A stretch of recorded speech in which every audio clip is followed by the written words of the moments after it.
In this video, let's look at the DAI token, which is the collateral-backed stablecoin of the MakerDAO ecosystem.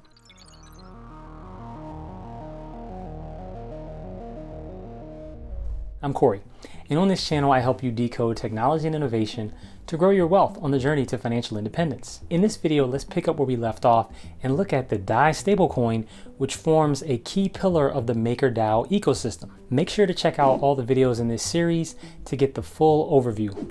Link in the show notes. To recap, MakerDAO is a DAO and broader ecosystem comprised of MakerDAO, which is the protocol-based decentralized governance community, the MakerDAO token, MKR or Maker, the Maker protocol, which is the multi-collateral DAI system, and the DAI stablecoin. DAI again is separate from the Maker token. Okay, so let's look at the DAI stablecoin. The DAI stablecoin is a decentralized collateral-backed cryptocurrency that is soft-pegged to the US dollar. DAI is held in cryptocurrency wallets or within platforms and is supported on Ethereum and a number of other popular blockchains. Given the blowup of the Terra Luna protocol, it is worth noting that DAI does not have the same structure as Terra Luna. DAI is algorithmic like Luna to some extent, but DAI is over-collateralized with the list of accepted crypto assets such as USDC, which are US dollars held in a trust bank 1-for-1, along with Ethereum and wrapped Bitcoin. See my video on the protocol to learn more about how the protocol works and how it manages DAI.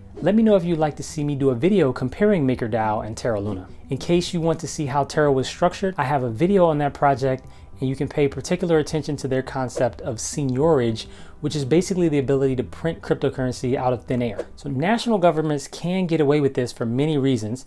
Principally, they have militaries and they have gold. In order to create DAI, users are required to deposit collateral assets into Maker vaults within the Maker protocol. This process is also importantly over-collateralized, meaning that to create one DAI, for example, you need to deposit 1.5 USD or even 2 USD worth of USDC or Ethereum into the smart contract. This is how DAI is entered into circulation and how users gain access to liquidity. The other way to obtain DAI is by buying it from brokers or exchanges, or simply by receiving it as a means of payment. Make sure to check out my other videos on the Maker protocol to understand the role of vaults. Link in the show notes below. Okay, so why DAI? Given the volatility of markets lately, you may be wondering, why would anyone use a stablecoin? Well, that is a great question, and in fact, I made a video going over the history of stablecoins and why they matter for the industry generally, which is a part of a broader playlist. In short, prior to stablecoins, which have various design features, there was no way to hold your gains or value in crypto in a crypto native way without having to go to fiat and then constantly move in and out of fiat and crypto. So this might work for some, but for crypto native businesses, this was inefficient given the transaction fees involved. Also, for US persons, crypto is taxed as property, which means every time you transact, you can end up with large swings in capital gains and not actually have the money to pay the tax if you just made a tactical move from, for example, Bitcoin or Ethereum into fiat cash and then back into Bitcoin or Ethereum. So stablecoins are a work in progress to fix this market problem by holding their value stable, in theory, against a reference such as the dollar or the euro. So once generated, bought, or received, DAI can be used in the same manner as any other cryptocurrency. It can be sent to others.